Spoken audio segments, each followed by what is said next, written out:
네, 안녕하세요. 저는 국어 맡고 있는 김지영 선생님입니다. 저희 이제 1학년 아이들 여름방학에 할 게 너무 많고요. 네. 지금 이제 고등학교 올라와서 국어 이제 시험 진행하고 있는데 너무 어려워하죠. 그래서 어머니들이 국어가 이렇게 어려운 거였나? 라고 다시 한번 말씀들을 하시는데 아이들도 되게 힘들어하고 있어요. 그래서 1학기 때 문법을 거의 했어요. 어떤 학교 문법 몰아서 하고 따로 이렇게 나눠서 하기도 하는데 문법이 가장 아이들이 힘들어했던 거고요. 근데 2학기는 좀 더 문제가 올라가요. 1학기 때는 선생님들이 그래도 적응을 하는 기간이라서 그래도 이제 낮춰갖고 문제를 내신 거고요. 2학기는 이게 들어가는 범위 자체가 어렵다 보니까 고전 문학하고 고전 문법이에요. 그래서 2학기는 고전이라고 생각하면 되고, 만약에 저희 겨울방학에 예비고일 겨울방학에 고전 문학을 한 번도 안 했다라고 하는 아이들은 뭐 할 수 없는 건 아니지만 아이가 훨씬 더 힘들어 할 거예요. 그 다음에 저 같은 경우는 겨울방학에 문법을 중세국어까지 싹 다 끝내버리거든요. 훈민정음 15세기 국어인데 어떤 선생님들은 야 해봤자 잊어먹으니까 하지마. 그럼 걔는 한 번도 못 듣고 올라온 거예요.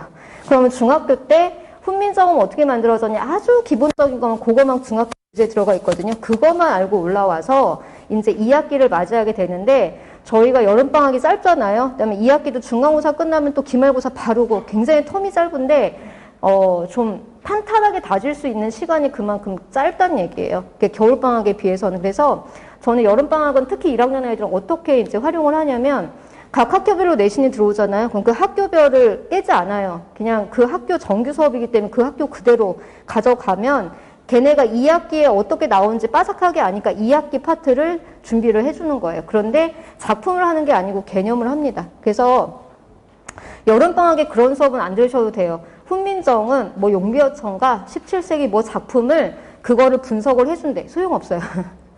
작품 분석은 들으시면 안 되고요. 고전시가도 마찬가지예요. 현대시도 마찬가지. 예비고일 때 어머니들 현대시 뭐 50개 정리, 70개 정리, 100개 정리 하실 필요 없어요.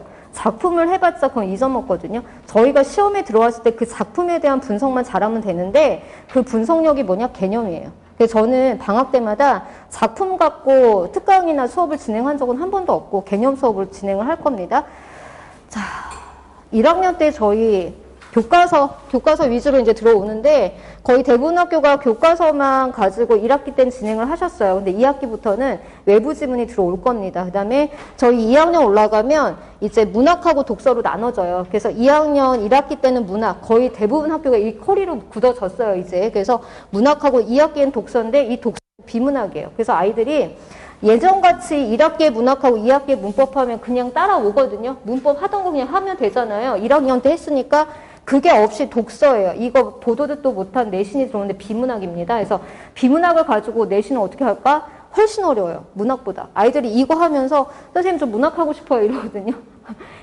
그래서 저희가 2학년 때 이렇게 하고 3학년 올라가면 이제 엄매하고 화작으로 이렇게 나눠져 갖고 제 수업이 진행이 될 거예요. 그래서 어머니들 그 쿼리 보셨겠지만 학교에서도 국어가 굉장히 여러 가지로 나눠져 있잖아요. 뭐 심화 국어, 고전 심화 뭐 여러 가지 있는데 그냥 메인으로 선택이 아니고, 선택은 그냥 패스냐 패스 아니냐 이거잖아요. 근데 등급으로 나눠져 있는 거의 공통으로 들어가는 거는 학교마다 이렇게 정해져 있다고 보시면 돼요. 네, 그래서 저희는 이제 2학기를 어떻게 할 것인지 여름방학에 대해서 말씀을 드릴게요. 현대문학인데요. 2학기에서 지금 필요한 문학 개념인데 이 수업은 제 수업에서 항상 들어가는 수업이에요. 여름방학, 겨울방학 개념 수업은 항상 반복이고요. 문학도 문법도 반복을 해야 아이들이 알듯이 이 문학 개념도 마찬가지예요. 그래서 시하고 소설에 대한 개념은 제 수업을 들으면 고3 수능 직전까지도 하는 수업이에요. 이 개념이 굉장히 중요하거든요. 그래서 이거예요. 아이들이 첫 중간고사 보고 왔는데 놀라셨죠? 저하고 똑같이 한 거를 틀려갖고 오고 저도 1대1 상담을 진행하고 하면서 아주 속이 터지는데요. 너 이거 왜 틀렸냐? 그러게요. 똑같이 한 거를 그렇게 틀려갖고 와요. 그래서 애들한테 이제 제가 시험지 갖고 와 해갖고 자기가 본 시험지를 가져다 놓고 시험 끝나고 1대1로 계속 상담을 진행을 하는데, 이유는요, 그 틀린 점수가 중요한 게 아니고 너의 그 틀려먹은 그 습관이 뭔지 보여주겠다는 거예요. 그러면 애들 시험지 갖고 오면 다 하얗게 체크돼 있고, 어떤 애는 이렇게 번호가 있으면 정답에만 보이지도 않게 이렇게 체크돼 있고, 어떤 애는 사인펜으로 풀고 볼펜으로 풀고 막 이래요. 저한테 뒤지게 혼나요. 사인펜 볼펜으로 풀었어요. 그런 애들은 일단 연필로 푸는 것보다 밑줄을 덜 치게 돼 있어요. 왜냐하면 이렇게 하면 안 보이니까. 사인펜으로 풀어놓으면 지문에다 이렇게 밑줄 치잖아요. 글씨가 안 보여요. 그래도 왜 이랬니? 라고 했더니 이거 바꾸는 게 귀찮아요. 샤프로 풀다가 답안지 마킹할 때 바꿔야 되잖아요. 그게 귀찮아서 그냥 펜으로 푼다고 이렇게 얘기를 하더라고요. 그런 습관들 잡아내고 그 다음에 그냥 답만 이렇게 살짝 체크하는 아이들한테는 왜 우리가 선지를 끊어서 봐야 되는지를 얘기를 해줘요. 1학년 때부터 이중선지가 들어오는데요. 아이들이 저하고 막 지문을 달달 외워서 들어가니까 무조건 다 알잖아요. 의인법, 뭐 역설법 들어와요. 아싸, 내가 외운 거 나왔어? 여기까지만 보고 답 체크하잖아요. 뒤에다가 함정, 이게 이중선지예요. 그래서 의인법을 사용해서 뭐 친근감이 느껴져. 또는 거리가 가까워 라고 해야 되는데 거리가 멀다 라고 맨 끝에 첫 번째, 두 번째, 세 번째 조건에서 여기다가 조건을 오답을 달아 놓으세요. 그러면 아이들 어디까지 읽어요? 여기까지 읽어도 다행, 여기만 봐요.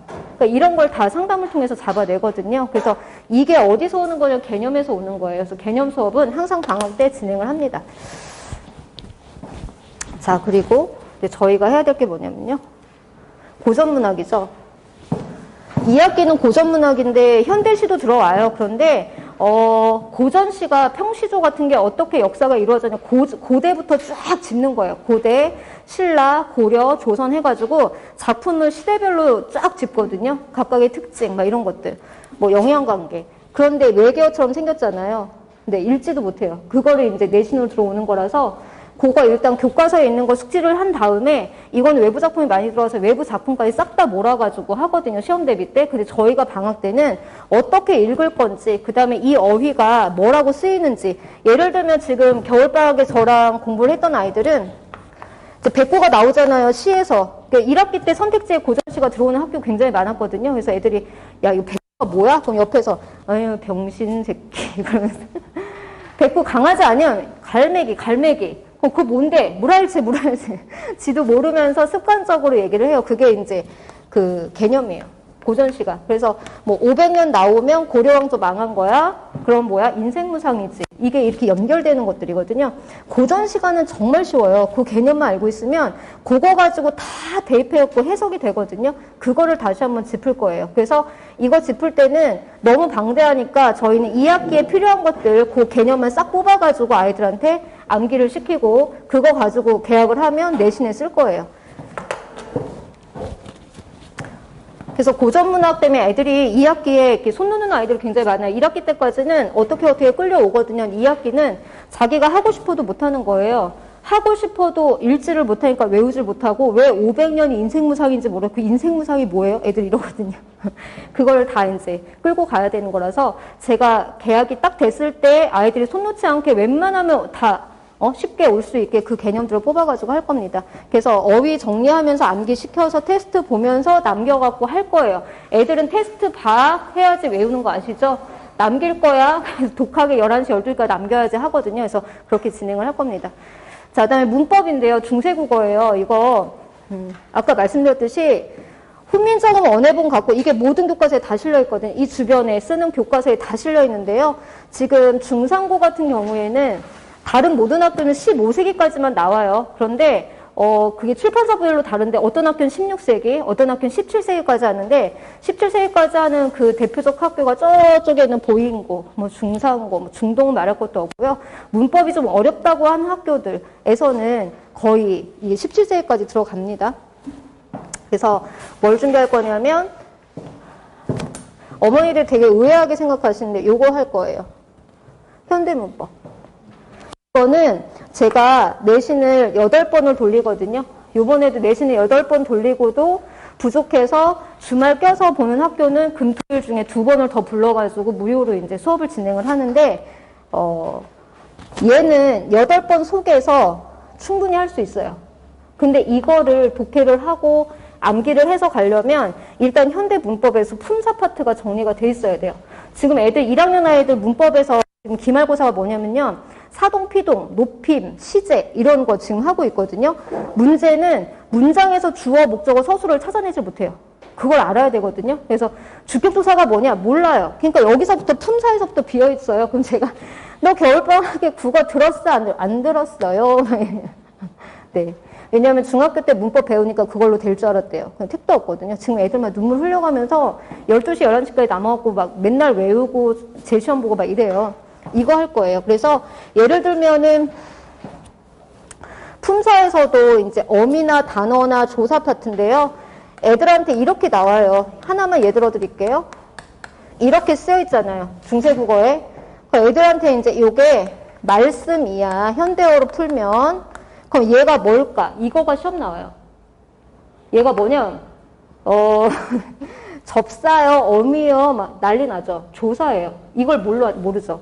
이거를 옛날에는요, 몇 년 전까지만 해도 국어가 그렇게 어렵지 않을 때는 15세기 국어만 가지고 내셨어요. 15세기, 16세기, 17세기 비교해봐. 이렇게 냈는데 요즘에는 어떻게 내시냐면 현대 문법이랑 고전, 15세기 문법을 비교해가지고 자, 현대 문법에서는 애가 부사격 조사인데 얘가 15세기에는 부사격 조사로 안 쓰이거든요. 이런 걸 비교하게 해요. 그러니까 어디에서 펑크가 나냐면 제가 가장 내신을 진행했을 때 가장 미치겠는 건 뭐냐면 이 문법 조사 파트, 품사 파트를 모르고 오는 거예요. 명사, 형용사, 동사 이거 자체를 몰라요, 애들이. 그러면 할 수가 없어요. 그래서 이거부터 인식을 시켜놓고 내신 시작하면 이 작품 독해하는 건 미친 듯이 할 거니까 곧 기본기를 쌓는다고 생각하시면 돼요. 그래서 어머니들이 의아하시지만 내신을 계속 진행을 하고 성적이 나와야 되는 걸 어떻게 하면 나와야 되는지 아니까 그거를 들어가서 할 겁니다. 그래서 여기에서 이제 강독도 하지만 이거 본문도 할 거예요. 본문도 하는데 일단 이게 더 메인이라고 말씀드리는 거고요. 그 다음에 이제 문제 풀이는 수능 기출문제까지 다 섭렵해갖고 할 거예요. 아까 문학 있었잖아요. 문학 같은 경우에 선생님들이 어떻게 쓰시냐면요. 요거예요. 보이시죠? 이게 1학년 2학기 시험지인데 고전시가 들어오는 시험지예요. 그 아이들이 거의 못 읽겠죠? 이게 상충곡이에요. 교과서에도 실려 있어요. 2학기에 들어오는 건데요. 이걸 가지고 다른 시하고 비교해서 이제 이렇게 선택지로는 5개의 평시조를 집어넣는 거죠. 정서가 같은 걸 찾아. 이게 2학기 시험이에요. 실제로. 아이들이 봐야 되는. 그러니까 이거가 준비가 안 된 애들은 이 한자 보이는 것부터 이제 손을 놔버리거든요. 이거 손 놓으면 안 되잖아요. 해야 돼요. 그래서 이거 교과서 들어오는 거니까 할 거고요. 그 다음에 이게 문제죠. 어떤 시가 들어올지 모르지만 이것까지 싹 다 잡아갖고 다 해줘요. 아이들이 안 보면은 못 찍거든요. 그래서 보고 부를 수 있게. 그래서 이거에 대한 개념을 읽을 수 있게 여름방학에 잡을 거예요. 읽고 해석할 수 있게. 이게 실질 기출됐던 거를 제가 워드 작업한 거거든요. 그래서 이렇게 들어와요. 모든 학교에서 제망매가부터 시작할 거예요. 현가거든요. 제망매가부터 해서 이게 어떻게 전개가 돼. 이게 다 공통이에요. 어느 학교가 아니고요. 교과서 자체가 똑같아요. 목차가. 국어는. 그래서 모든 학교가 다 공통으로 들어가는 그런 파트입니다. 그래서 그거를 가실이랑 이렇게 현대 시조까지 다 묶어서 보게 되는 거고요. 자, 이게 말씀드렸던 중세국어 들어오는 시험지예요. 그래서 이게 모든 교과서에 들어가 있는 원문들이고요. 이걸 가지고 저희가 문제를 풀 건데 보이시죠? 주체 높임 선음할 어미다. 주체 높임 선음할 어미 이런 용어 때문에 그래요. 지금 아이들이 높임을 하는데 높임이 어려운 이유가요. 선생님 그런 거 있잖아요. 말씀이 높일 때도 쓰고 낮출 때도 쓰잖아요. 애들이 말해요. 왜 말씀이 낮출 때 어떻게 써요? 그러니까 애들이 이렇게 말해요. 선생님 저 할 말 있어요. 이러잖아요. 그거 틀린 거야. 다시 말해봐. 그러면 할 말 있습니다. 이렇게 말. 그거 말고 말씀이라고 해야지. 애들이 우리의 낮춤이 저인 것도 몰라요. 높임법 진행하는데 높임 되게 어려워하거든요. 이런 것들이 막 들어와요 지금. 그러니까 애들이 미치죠. 주체 높임 선음할 어미가 뭐니? 막 조사가 이가 나타난다. 막 이런 것 때문에 자 보세요. 조사, 어미 이걸 구분을 해야 되거든요. 그래서 품사에서 문법에서 현대문법 품사를 가지고 갈 거예요. 자, 그 다음에 요거는 보기로 들어온 건데요. 보기에서 이게 수능 기출에서 수능에 들어왔던 보기예요. 그래서 이게 관동별곡 저희 주변에서 관동별곡 1학기 때 한 학교는 저쪽에 뭐 경기, 영동, 뭐 숙명 뭐 이런 애들일 것 같은데 이거거든요. 그래서 페르소나, 뭐 아니마 하면서 아이들이 보도 듣도 못한 말들이 들어오는데 이거를 수능 기출을 풀었던 아이들을 쉽게 풀었지만 한 번도 보지 못한 애들 이건 그냥 다 날렸어요. 이 보기 자체를 이해를 못 해가지고요. 그래서 이런 것들을 가져오는데 2학기 때는 선생님들이 뭐 수능 기출, 평가원 기출, 고3 거는 무조건 가져온다 보셔야 돼요. 그래서 거기까지 싹 다 저희가 준비를 할 거고, 요거는 아주 좋은 예시로 제가 보여드리는 건데요. 작품 비교하는 거잖아요. 이렇게 쳐서 가야 돼요. 가로를 치고 비교하고 X 표시하고 이렇게 하면 실수 없이 100점이에요. 이게. 그래서 아이들한테 제가 1대1로 시험 끝나고 시험지 가지고 와 해가지고 상담을 진행하는 이유가 이런 습관을 잡아내기 위한 거거든요. 이것도 배우는 거예요. 그래야지 이 실수를 줄이는 방법이에요. 그래서 이게 이렇게 지금 만드는 게 저의 목표입니다. 자, 그 다음에 저희 9월 모의고사 보잖아요. 6월은 안 봤는데 9월 보는데요. 자, 6월 모의고사가 고3 아이들도 굉장히 어려웠어요. 국어가 1등급이 굉장히 낮거든요. 그래서 1학년 아이들도 3월달이 너무 어렵기 때문에 9월에 대한 이 두려움이 있어요. 그래서 그거를 준비를 하고 가야 되는데 모의고사는 준비를 해야 돼요. 왜냐하면 시간 싸움이기 때문에 시간 내에 내가 어떻게 풀어야 되는지, 이번에는 어떤 거에 대해서 이렇게 버릴 건 버리고 어떻게 해야 되는지, 그래서 등급 모의고사 요거 진행을 할 거고요. 원래는 겨울방학 같은 경우엔 정규 수업 따로 모의고사를 따로 불러가지고 80분 풀게 하고 오답하고 클리닉하고 해서 거의 한 3시간 소요를 하는데 여름방학은 짧아서 그 깔 시간이 없어요. 그래서 여름방학에는 수업 시간에 모의고사를 주고, 그걸 제가 제일 싫어하는데 왜 싫어하냐면요. 모의고사는 시간 싸움이어서 제 눈앞에서 풀어야 돼요. 80분. 움직이지 않고 한 번에. 주면 어떤 상황이냐면 애들한테 자, 집에서 풀 때는 70분을 재라고 해요. 왜냐하면 답안지 마킹이 없으니까. 그거 풀어갖고 왔어요. 굉장히 점수가 높아요. 그래서 너 70분 내에 풀었냐? 풀었대요. 자, 스탑워치 켜놓고 딱 눌러요. 화장실 가. 풀다가 목말라요. 딱 눌러요. 또 물 마시고 와요. 자기는 시간 내에 푼 거예요. 그게. 아니잖아요. 한 번에 앉아갖고 푸는 게 시간 내에 푸는 거거든요. 그걸 연습시키는데 이번 여름에는 안 되니까 일단 시험지는 나눠줄 거고요. 가지고 오면 이걸 작성할 거예요. 이게 분석표인데 채점하고 니네 틀린 거 체크해. 그러면 이제 아이들이 이렇게 체크를 할 거예요. 그럼 저는 보고 뭘 골라낼 거냐면 여기에서 이 문제 유형을 봐보세요. 얘네 두 개가 비문학이고 얘네 두 개가 문학인데요. 유형을 보시면 핵심 내용 사례 적용. 보이시죠? 세부 정보 사례 적용. 그 다음에 문학 보시면 서술상의 특징 똑같이 들어가 있죠. 문맥적 의미 파악 똑같죠. 그 다음에 작품의 종합적 감상은 그냥 다 들어가요. 그러니까 문제 유형은 그냥 반복이에요. 그래서 이걸 체크를 하면 아이들이 이렇게 틀리는 것만, 자기가 틀리는 것만 틀리거든요. 그럼 이게 이 아이의 약점이기 때문에 이거를 분석을 해서 개별 과제가 나갈 거예요. 그래서 수업 중에 제가 시간이 없어서 모의고사를 따로 1대1로 앉혀놓고 클리닉은 못하지만 개별 과제 통해 가지고 나간 다음에 이거에 대한 질의응답 다음 시간에 받고 확인하고 숙제 과제 검사할 때 같이 확인이 들어갈 겁니다. 여름방학에는 그래서 한 많게는 5번 아니면 4번까지 모의고사 풀고 9월 모의고사 볼 수 있게 준비가 됩니다. 이거는 저희 시험인데요. 시험은 네, 3가지밖에 없어요. 제가 진행을 해봤더니 아이들 고득점 나오는 방법은 3가지. 이게 가장 포인트고요. 그래서 확실한 개념하고 반복하고 집중하는데 3가지 다 아이들은 못해요. 그래서 제가 해주는 거고, 그다음에 개념 같은 경우에 여름방학, 겨울방학에 잡는 거고요. 그다음에 딱 들어가면 8회 수업 중에서 거의 동 범위를 4번. 그래, 범위가 작은 학교는 5번까지 돌려요. 그 아이들이 귀에서 피 나와요? 그럼 성적이 나오는 거죠. 그다음에 요게 이제 정리분들이고요. 저희가 지금 진행하고 있는 OX 테스트고요. 그러니까 개념 확인하는 거예요. 내신 때, 시험 대비할 때. 그래서 아이들 숙제 해오면 그 내에서 OX를 푸는데 아이들이 굉장히 어려워하고 벌벌 떠는 게 이 테스트예요. 숙제 내에서만 골라가지고 제가 OX를 만드는데 아이들이 숙제를 어떻게, 제가 가장 중요시하는 게 숙제거든요. 근데 과제가 잘 됐는지를 또 한 번 확인하는 건데 이렇게 문제가 선택지가 있잖아요. 아이들 이렇게 찍어오죠. 근데 내신에서는 하나하나 다 보고 왜 틀렸는지를 이렇게 확인을 안 하면 또 틀리게 돼 있거든요. 그래서 요거를 문제로 만들어버리는 거예요. 해갖고 OX를 다 선지마다 다 OX를 달아버려요. 그러면 그냥 문제 풀 때는 5문제, 뭐 한 주당 뭐 거의 200문제 가까이 나가니까 막 그냥 풀죠. 그러다가 OX를 달아놓으면 그때서야 이렇게 자세하게 봐요, 선지를. 그러면서 아이들이 개념을 익히는 거거든요. 그래서 이 OX 문제는 제가 시험 기간엔 되게 열심히 하는 그런 거예요. 그래서 이것들이 이제 문법에서도 하나하나 다 손으로 쓰게 만드는 그런 수업들로 이제 진행이 됩니다. 네, 이렇게고요. 저희 수업 시간표는 월요일날 월화수가 다 6시 타임이에요. 그래서 월화수 6시 타임으로 해가지고 15일, 16, 17일날 개강이어서요.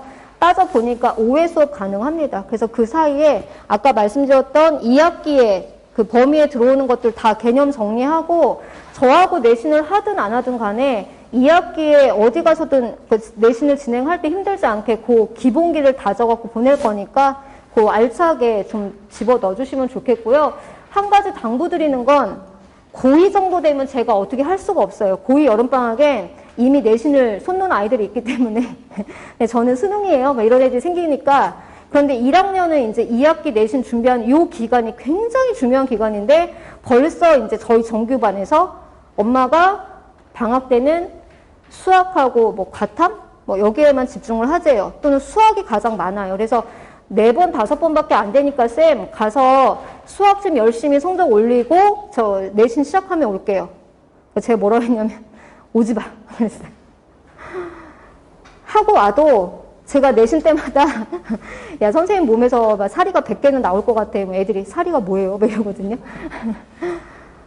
근데 이제 안 하고 만약에 그렇게 들어오면 굉장히 힘들죠. 그래서 제가 제발 국어 좀 해라. 4번밖에 안 되지만 우리한테는 정말 중요한 시간이거든요. 그래서 수학도 중요하지만 국어가 굉장히 어려워요. 딱 뚜껑 열었을 때 아이들이 가장 손을 놓는 게 국어니까 좀 보내주시면 탄탄하게 개념 만들어서 준비를 시키겠습니다. 네, 이거 교재 안내는 저희가 쓰는 교재인데 이거는 안 보셔도 될 것 같고요. 그래서 긴 시간 동안 들어주셔서 감사하고 혹시 질문 있으시면 나중에 해주시면 감사하겠습니다. 감사합니다.